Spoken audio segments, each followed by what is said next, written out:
Hello, everyone, and welcome to today's episode of Jewel TV. I'm Julia Kelleher, broadcasting to you live from Bend, Oregon. Welcome. I'm so glad that you joined us today. We're going to talk a lot about building trust in our clients, kind of building on last week's episode when we talked about difficult clients and some challenging situations that you guys have been having and posting in this Facebook group. So I wanted to just kind of keep going on that. And yeah, we talked about dealing with difficult clients, but now I want to take it a step further and actually discuss how we can build that relationship with our clients and make them feel good about what we're doing and make them want to invest in us as a business. I've always talked about businesses as being, relationships with our clients as being a lot like falling in love with someone. When you met your spouse or significant other, boy, girl, doesn't matter, there were things that happened between the two of you that built that trust between each other. And not everybody, but most everybody's experienced love at some point in their life. And so I hope that it can help you relate to building a relationship with your clients. Now, clearly it's not a romantic relationship with your clients, but the point is that you want to build their trust so that they'll want to spend more with you. So welcome today's Chocolate Latte episode. I'm going to go ahead and share my screen with you guys so you can see what I'm doing here. Today's Chocolate Latte episode, of course, is all about building trust in your clients. It's episode number 33, and it is, of course, a Jewel TV production brought to you here by Jewel TV. Now, you can go to jewel-tv.com to opt in to see all 33 episodes, as well as get the freebies associated with each episode. Now, today's freebie, I actually want you to download now because it's a worksheet and it will help you follow along with today's episode and think hard about the areas of your business that I'm going to address and what you're doing right now, what you're doing wrong, and how you can improve things to make that trust that much more valuable to you and your client and your business, really. So go to jewel-tv.com if you haven't already. You're going to want to opt in. So to get the freebie and access the archives, on the homepage, jewel-tv.com, you're going to want to opt in. So put your first name, your last name, and your email. That will give you access. Now, if you've already done this in the past, you already have access to this content. You simply have to scroll down to the bottom of the page and log in, or you'll see the login menu at the top. Go ahead and log into your account, and you'll see any other class that you've purchased with us there in your account, as well as Jewel TV already up and ready for you to go ahead and check out episode 33, which of course is building trust in your clients. So again, I want you to download the Building Trust worksheet. It is located in the episode, which is in I believe, the business section of Jewel-TV, the actual content area. So go ahead and log in there, get the worksheet if you can. If you can print it up right away, right now, go ahead and do so, and that'll allow you to take notes as we go through today's episode. And as always, since we're live here in the Facebook group, I'm happy to take questions at the end of this little quick presentation here. If you have any questions about building trust. And if you're just listening, maybe you're editing, doing post-processing or whatever, just working on marketing and business stuff today, that's awesome too. You can just sit and listen as well and hopefully get some good content out of this. So why does trust matter in our clients? Well, trust matters for a number of reasons. What I want to first start off by addressing is that giving your hard-earned money to someone puts you in a very vulnerable position as a customer. Think about it. When you go to buy a car, when you go to buy furniture, something large, because after all, in the portrait business, we do ask our clients to spend a pretty significant amount of money on the art and on the images. So I liken it to purchasing like a new sofa for your living room. You're putting your trust in someone, the furniture guy or gal whom you want to buy this furniture from. You're putting your trust in him to spend some money to get a product in return, right? And that's a pretty vulnerable position to be in because number one, you've worked hard for that money and you're going to give it to someone for something in return. And that requires a trust relationship. So you get a product out of the deal, but is that everything? Is that it? No way, Jose, not in our world, not in the photography industry. In photography, the product is intimately tied to the experience of working with you. Now think about that for a second. I forget Katie, is it Katie Thames, or I forget the exact quote author, but she said, photography is simply a return ticket to a moment otherwise gone. I'm summarizing the quote there, but that's pretty much what she said. An image or a picture is simply a return ticket to a memory or a moment otherwise gone. What is a moment? It's an experience. It's something that we experienced as human beings. And being able to look at a photograph and an image and return to that experience in our mind's eye is why we value photography so much. So let me, again, rephrase what I just wrote here. In photography, the product you produce is intimately tied to the experience of working with you, the artist. That right there tells us that we are a service-based business. And while, yes, we do produce printed products, digital products for our clients, we are service-based. It's all about the experience of working with us. So in order to have a good experience, that trust has to be in place. Clients won't buy from someone that they don't trust. As a matter of fact, in any transaction, have you ever purchased something and you just kind of had a shady feeling about stuff and you didn't really trust the person you were buying from and it just felt awkward and just not right? Well, if you were buying a thingamajig or whatever, I don't know, a new stove or something, you're using the stove. It's just an object. It has no intimate emotional experience associated with it that makes you look at the stove and go, oh, I remember that guy I bought that from. He was such a jerk. That sucked. I don't like it. You know what I mean? And yeah, while you think of that in the beginning, over time, you'll just start to think of it as your stove and you cook on it, et cetera, et cetera. But with imagery, the memory associated with that visual picture that we see when we look at our images, the memory tied to that immediately takes us back to the experience of when the image was photographed. So that's why it's so incredibly important to build that trust with our clients. And when they do trust us, not only will they spend money, but they'll refer you left and right, and they will become loyal repeat clients who want to have the same trust, have the same experience with you over and over and over again. And how awesome is that? I mean, it's so much easier to market to, acquire, retain your old clients than it is to try to go out and get new ones. So that's why these established businesses who've got a list of clientele that they've worked with in the past can continue to have success and success and success because they just bring in those repeat clients over and over again. And that's oftentimes what helps them sustain their business. But again, if they lose trust, then things are going to start down that slippery slope downhill that you don't necessarily want to go there. So what does trust do? Whenever they look at their portraits, the experience, the feeling of trust and adoration for you and what you do, that will be paramount in their mind. And that's exactly what you want.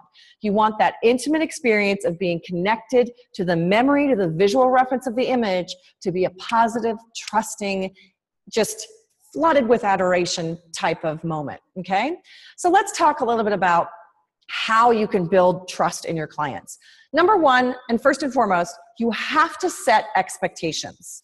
You have to set expectations and be the trusted guide that your clients want you to be, okay? They know nothing about portrait photography. They know nothing about what's going to happen or what the process is. And so you, as the owner of the business, the leader, the artist, the photographer, you need to guide them through the process and set those expectations right up front.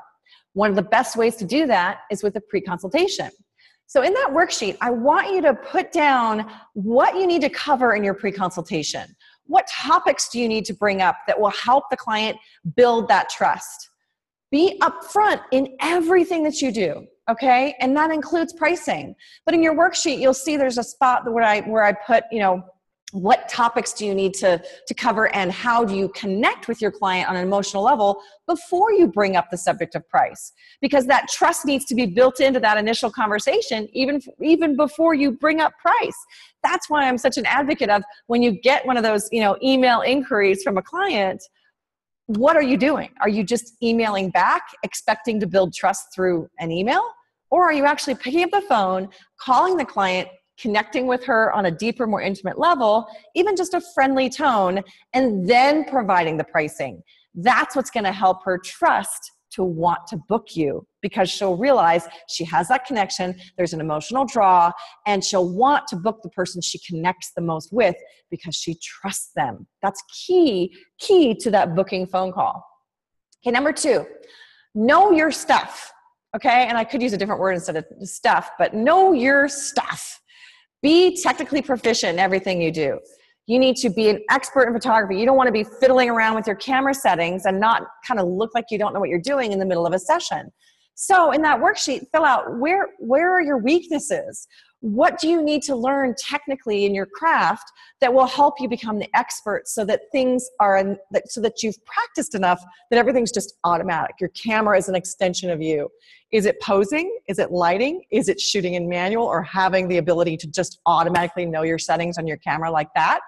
What is it technically that you need to get really good at so that you're all of a sudden the expert? Because guys, the client does see this. They do sense insecurity. They do sense whether or not you really know what you're doing. They do sense proficiency.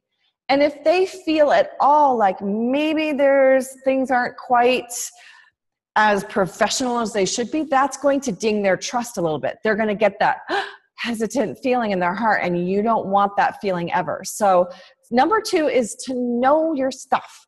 Technically be an expert in what you do. And if you don't have that right now, it's okay. Just make a plan to do that. And in the worksheet, you'll see that I broke down. I said, okay, what are your weaknesses and how are we going to build a plan so that you can get your weaknesses, quote, fixed, or improve on your weaknesses so that you do become extremely proficient in everything you do as a professional photographer. Number 3 is be authentic. This really builds trust. What's important, though, is that you stay genuine to who you are as a person.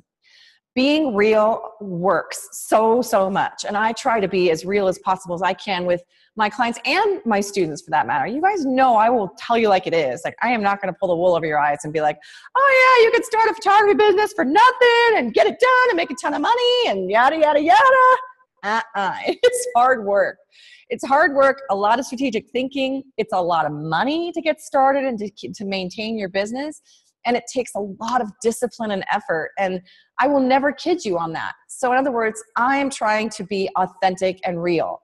Why is that? Because then I build your trust that you can say, you know what, Julia's never going to give me the runabout. Like, she's never going to tell me something that's not true, number 1. And she's never going to tell me something that is just blowing smoke. You know what I mean? So with your clients, do the same thing. You want to be genuine, you want to be authentic, and you want to keep your integrity. Now, does that mean being a pushover and just letting your clients walk all over you? Heck no, you guys know me better than that. You have to still demand, in a positive kind way, respect for your business. Because we've seen in the group a lot of examples the past couple of weeks of you guys posting about clients who are just trying to one up you. You know, they're trying to get something for free, or they're just downright mean. There are those people in the world.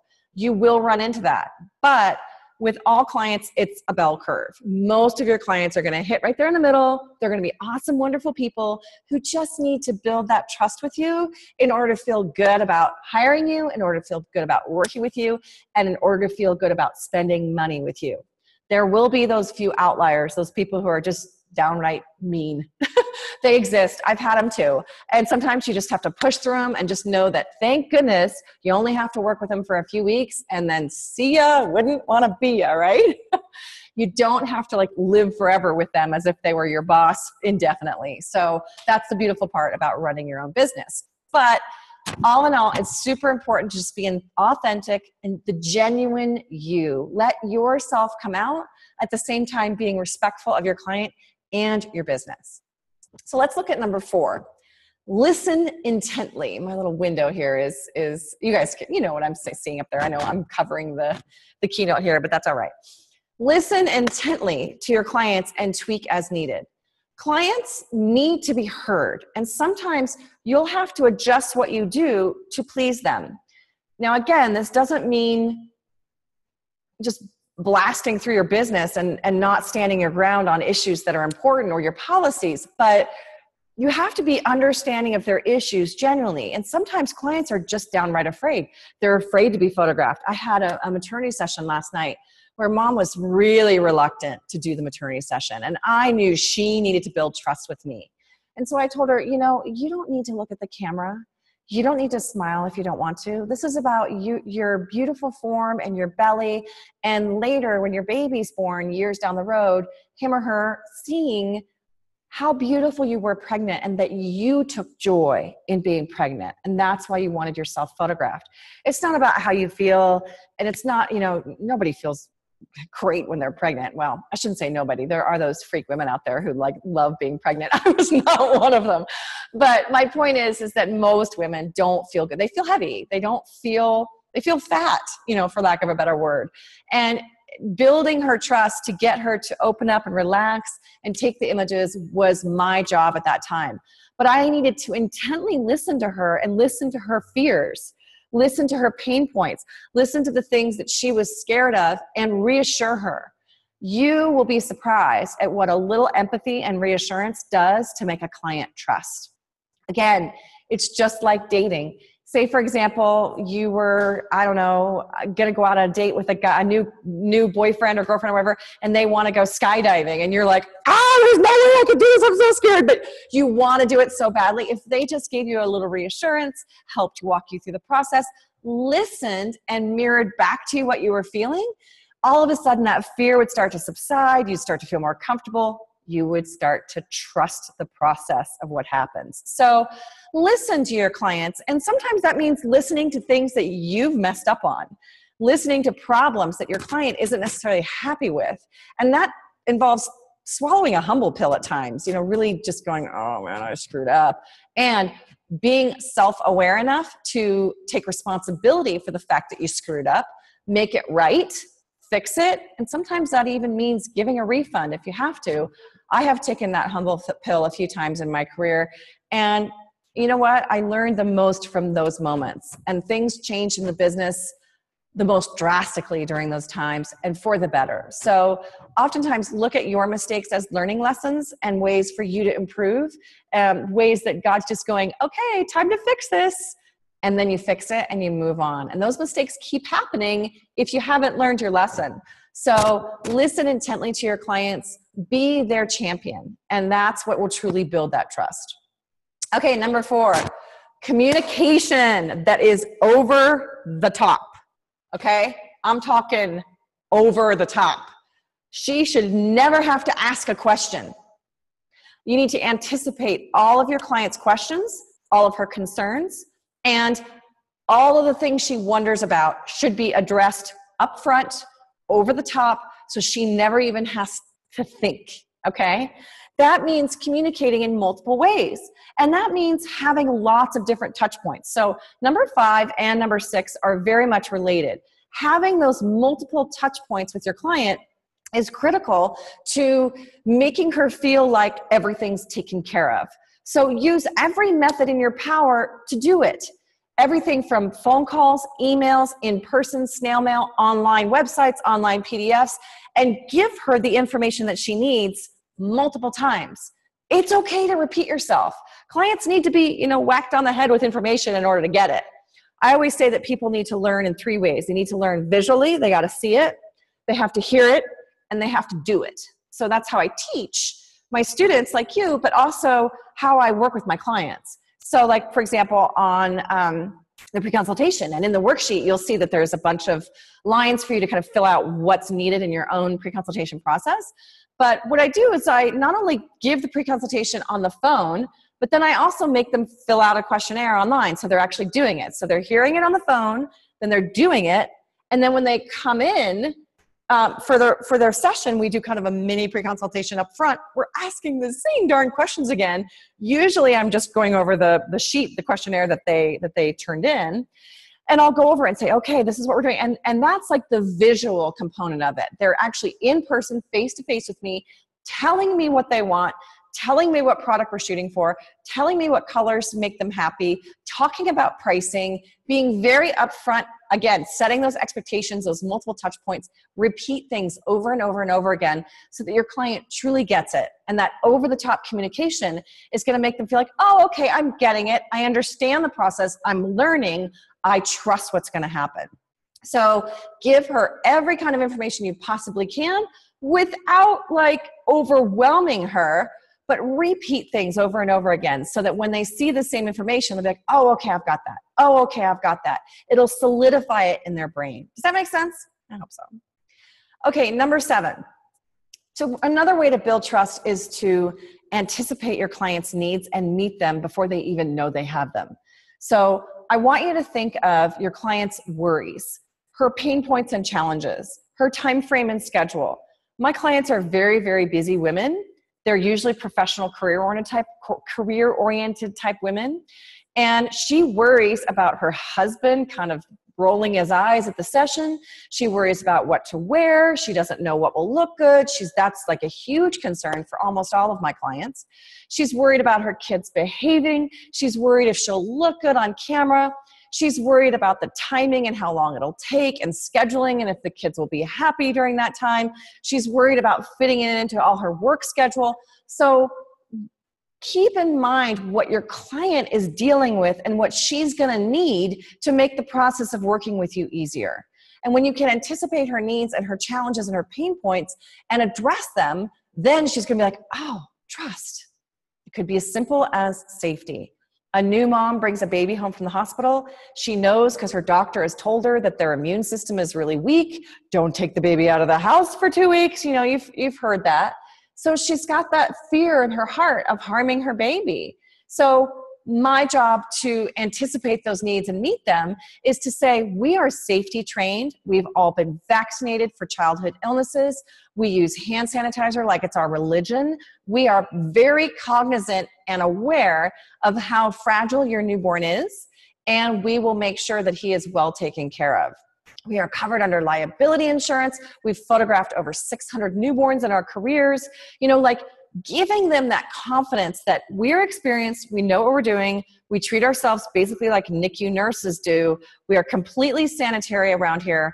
And that right there will give her the comfort that, okay, they know what they're doing. It's okay to take my baby out at 5 to 10 days old to have his or her portraits taken. Do you see what I mean? So anticipate those needs, anticipate the pain points and the challenges, and meet them so that the client understands you know where she's at mentally. It's almost like you have this empathy for, like you're in her shoes, like you're in her head. And when you're in her head and reassuring her of those things before she's even had a chance to voice them, all of a sudden that trust is built. She's like, oh, they know what they're doing. Do you know what I mean? Then all of a sudden you've got trust and relationship and connection on your side. All right. Finally, it really comes down to kindness. It's the magic that truly ties everything together.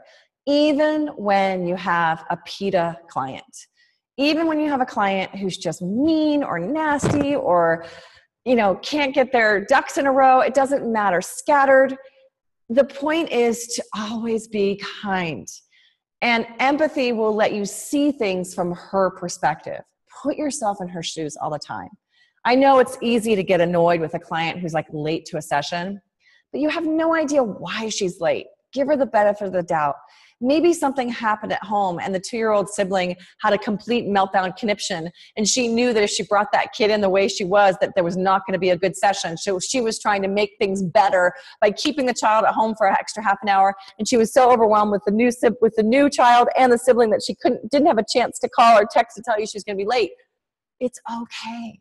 Have a little empathy, put yourself in her shoes, give your clients the benefit of the doubt, because oftentimes most people aren't truly trying to be malicious or mean. As a matter of fact, maybe I'm a softie, but I really believe that most people have good intentions and their hearts are in the right place. My students, my clients, my staff, everybody. And so when you practice kindness, even in your own relationships, like with your spouse for that matter, or your significant other, kindness is a muscle that needs to be exercised to get stronger. And some people think, oh, you're either kind or you're not. It's not true. To me, kindness, and for that matter, creativity, are both muscles that need to be exercised and practiced on a daily basis. And if you're cognizant of it and you practice kindness all the time, that's when it's going to get more and more prevalent in your life. And of course, when you're kind and have empathy, anticipate needs, multiple touch points, communication, set expectations, and be upfront about everything, all of a sudden your clients are going to think to themselves, wow, this studio really has its act together. I trust them. Then that client will associate the experience of working with you with positive feelings, trusting feelings, and that's where you get that incredible loyalty with your clients, who will then repeat back to you over and over again, and of course, refer you as well. So authenticity, kindness, communication, touch points, setting those expectations, being upfront, anticipating needs, listening intently to your clients and what they need, and of course, showing your stuff. Have that technical proficiency and that knowledge to prove that you truly are a professional. And if you have weaknesses somewhere, then find them, fix them. Make a date for fixing, make a plan of action so that by the end of the summer, you know your stuff, okay? All right, I'm gonna take some questions, but first, if you wanna get the Building Trust worksheet that will take you through these 8 trust building exercises and help you see where you can kind of work on things or improve your systems in your studio, go for it. You can download it at jewel-tv.com. Or if you're already a member of Jewel-TV, you'll want to log into your account and go to Jewel TV, go to this week's episode number 33, and the worksheet's already there. You can go ahead and download it now, either as a PDF, or you can print it, of course, and fill it out, which I actually love. I'm an analog kind of girl. Got to take notes, right? And if you're watching this later on YouTube after the live broadcast has already occurred, you can find us in the Facebook group.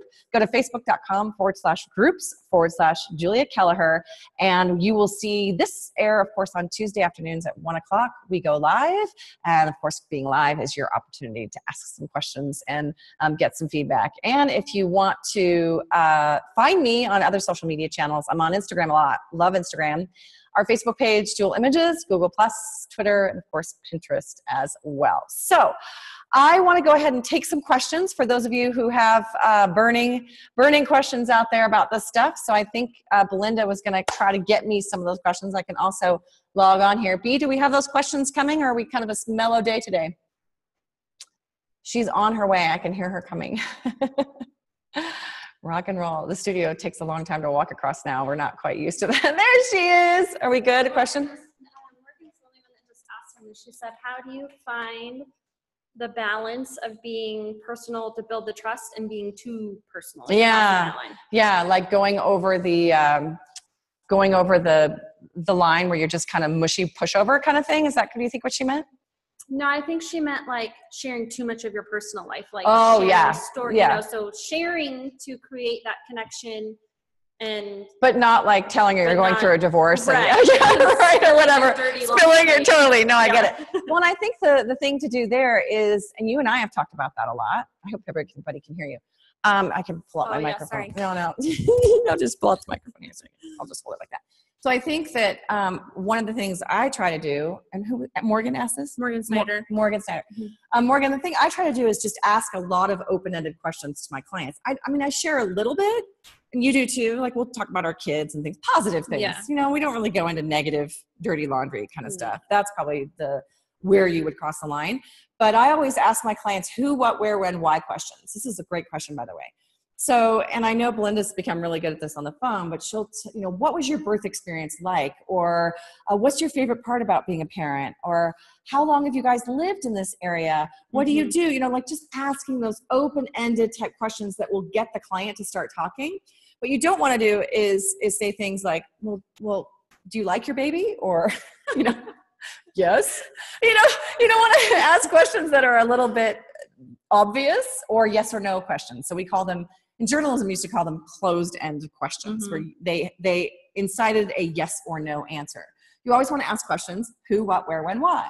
So right there, if you say, well, who are you? What do you do? Where do you live? Those are questions like, what do you like about something? The why question for me is huge. I always ask, like, why do you want portraits now? What's important about your family journey at this time that makes you want to hire us? that right there is like, oh, that's an open-ended question. She can just launch into a story or whatever. And that gives you the ability, especially if they start launching in, like we have a lot of really cool birth stories, like IVF or infertility, things like that. And some clients will just open right up and say, you know, we've struggled for a really long time to have a baby. And finally, after 5 years, we're pregnant. And we're so excited. Then you just go, oh my gosh, that's so wonderful. That's hard when it takes a long time like that. We have several clients like that. This must have been a challenging journey for you. Oh my gosh, we're so excited to help you out. Do you know if you're having, you know, what are you having, a boy or a girl? A boy. And then that's when we'll go, oh my gosh, I wish I had a girl. I only had one boy, but my assistant has 2 girls and they're just so much fun and we love them. That's where this conversation, I think you can see how the conversation's starting. And let them lead the way, I think, is the biggest thing. So starting with an open-ended question, and if they're like, you know, oh, it's all right, then you're not going to delve into this huge personal story about, you know, how terrible your pregnancy was or whatever. Right. But if you're like, if they say, you know, because we've even had clients that have, you know, that have struggled and they're finally pregnant, and she said, I thought I'd be so excited because this is what we've wanted for so many years. And I like, don't really like it. I don't like it. Being pregnant. Like, I don't feel bonded yet. I'm not excited. Like these women that are like glowing and like love being pregnant. It's so precious and they just don't feel it. Then, you know, cause I felt that way. I mean, yes, both of us did not like being pregnant. And so that's when, you know, then you can take that lead. You know what? It's okay. It's okay to feel that way. And I felt that way. And I love my kids. It doesn't make you a bad mom. But think about what she just did. She listened intently. She had empathy and kindness by putting herself in the client's shoes and relating to her and going, yeah, I've been there too. We know a lot of moms who've gone through that. You're not the only one. You know, and that right there gives her that reassurance, and all of a sudden that trust begins building. And women, we're good at this. We're supposed to be good at it, right? Not always, but we're supposed to be good at this communication and talking. The guys out there have a little harder time. I get it. But it's really just mirroring back, empathying, putting yourself in their shoes and reflecting back to them what they're experiencing, I think is the big thing. And I think crossing the line, kind of going back to your original question, Morgan, crossing the line is when you start to talk about like negative stuff unsolicited, you know, like when if she talks about things being hard, then you can kind of mirror back to her your own experiences, but don't just automatically launch into, oh, my life's so hard and I'm going through a divorce, you know, whatever it may be. So anyway, is that it? That's the only question today? Yep. Mellow day today. That's okay. But as always, you can download the freebie and see this latest episode on jewel-tv.com. Or if you're already a member, go ahead and log into your account. It's episode number 33, Building Trust in Your Clients. So I think with that, we'll tune out today and we'll see you guys next week. Is 4th of July, isn't it? Yes. Holy guacamole. I know. Already? Right? July already. America's birthday. Woohoo! So we will not be on next week due to the 4th of July holiday, but the following week we will be back full swing here on Jewel TV. So thanks for joining us, everyone, and have a wonderful day. Hope that helped you today. And go out and get stuff done. Get stuff done. Do it. Do the work.